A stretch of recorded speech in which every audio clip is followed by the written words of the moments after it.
et bienvenue sur le Pet Channel. Votre chien est sujet à éternuement inversé et vous ne savez pas comment l'aider lors de ces crises? Ou celles-ci deviennent de plus en plus fréquentes et vous vous sentez désarmé? Si vous vous posez toutes ces questions, cette vidéo est faite pour vous. J'espère que cette vidéo vous plaira, n'hésitez pas à mettre un pouce bleu si c'est le cas et à vous abonner à la chaîne. Alors c'est parti, l'éternuement inversé.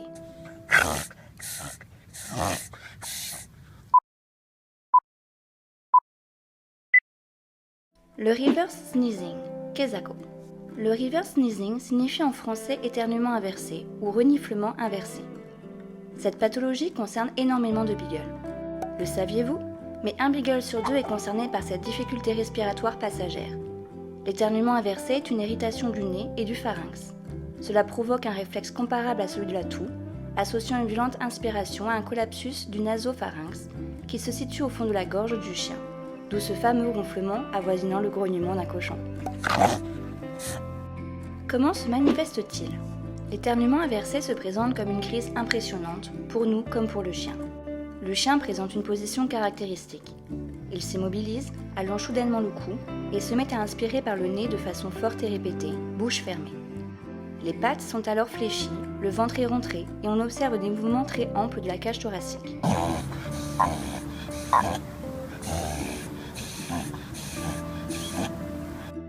Quelles en sont les causes? C'est une irritation du nez ou de la gorge, ou des deux, due à différents phénomènes répertoriés en 3 catégories. Premièrement, ce sont des causes tout à fait ponctuelles, dues à une excitation ou à la prise d'un repas trop rapidement. Mais cela peut venir aussi de l'environnement du chien, comme la poussière, la fumée, la température, intérieure ou extérieure, d'un courant d'air ou d'odeurs inhabituelles. Le saviez-vous? Mais les parfums d'ambiance et les huiles essentielles augmentent considérablement les crises d'éternuement inversées. N'oubliez pas que la truffe du beagle est ultra puissante, l'une des meilleures du monde canin, et par conséquent très sensible. Deuxièmement, ce sont des causes un peu plus sérieuses, comme une nasopharyngite chronique lymphoplasmocytaire. En des termes beaucoup moins médicaux et imprononçables, il s'agit d'une inflammation chronique du nez ou du pharynx. Il peut également s'agir d'un corps étranger, très souvent logé dans les cavités nasales, comme les pieds, ou d'allergies aux causes malheureusement diverses et variées. Troisièmement, dans de rares cas, il peut s'agir d'un petit acarien logé dans les cavités nasales qui se prénomme Pneumonisoid caninum. Bon, je ne sais pas si je le prononce correctement, mais en tout cas, l'écriture est bonne. Il peut également s'agir de polypes ou de tumeurs. Conseil. Plusieurs études mettent en évidence des facteurs précis qui favorisent les crises d'éternuement inversées chez le beagle. Le port du collier, la traction exercée avec un chien qui tire en laisse, et la position tête baissée truffe au sol, qu'adopte principalement le beagle, accentue les crises d'éternuement inversées. Est-ce grave? Dans l'immense majorité des cas, l'éternuement inversé est bénin et les crises sont courtes et espacées dans le temps. C'est d'ailleurs très fréquent chez le beagle et cela est même très souvent considéré comme une pathologie familière à la race. Si votre chien ne fait que très peu de crises et que son état général est bon, il n'y a alors pas lieu de s'inquiéter. En revanche, si les crises sont trop fréquentes, c'est-à-dire plusieurs fois par semaine, peu importe la durée et l'importance de celle-ci, et que d'autres symptômes en découlent comme une toux, un essoufflement, des éternuements ou une fatigue intense, une consultation et une exploration sont donc conseillées et justifiées afin de prévenir tout problème pulmonaire ou cardiaque. Le diagnostic passe par un examen du pharynx, des cavités nasales et des choanes. Ce diagnostic est réalisé par endoscope. Cet examen peut être complété par des biopsies, voire même par un bilan allergologique. En cas de crise trop fréquente, des corticoïdes peuvent être prescrits, stoppant efficacement les nasopharyngites lymphoplasmocytaires.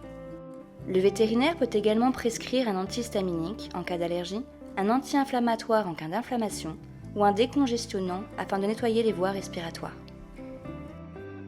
Comment aider lors des crises?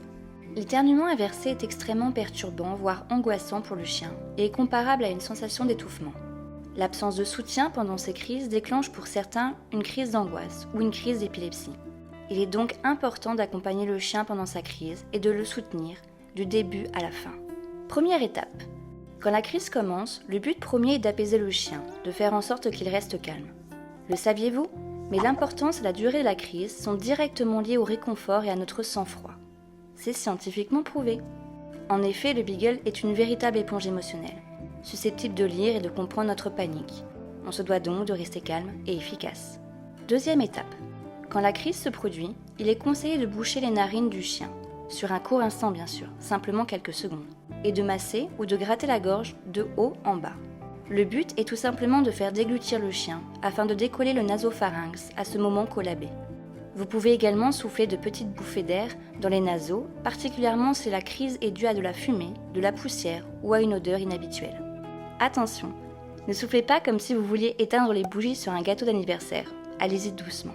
Ces méthodes permettent de stopper immédiatement la crise, mais elles peuvent être compliquées à mettre en œuvre si le chien ne se laisse pas facilement manipuler. Conseil: si vous êtes plusieurs au moment de la crise, n'hésitez pas à filmer le chien. Cette vidéo peut être d'une aide précieuse pour confirmer un diagnostic, éviter des examens ou des traitements inadaptés. Mais aussi, cela vous permet de voir si les crises sont plus puissantes ou plus longues avec le temps.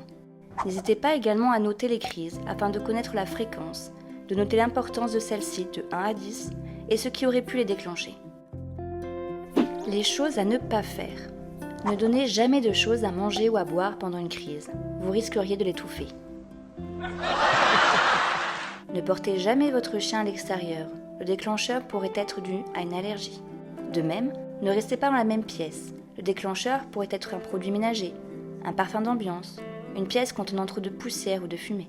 Et pour finir, ne mettez jamais vos doigts dans sa gueule afin d'appuyer sur la langue pour le faire déglutir. C'est un conseil qui circule vivement sur le web et qui pourtant est totalement faux. Cela ne fonctionne pas, mais surtout cela pourrait être vraiment dangereux. Le chien, étant en état de stress, pourrait involontairement vous mordre. Voilà, cette vidéo est terminée. J'espère qu'elle vous a plu, par son contenu comme par son visuel, mais surtout j'espère vraiment qu'elle a su vous apporter certaines réponses à toutes vos questions. Je vous souhaite une excellente journée et au plaisir de vous retrouver.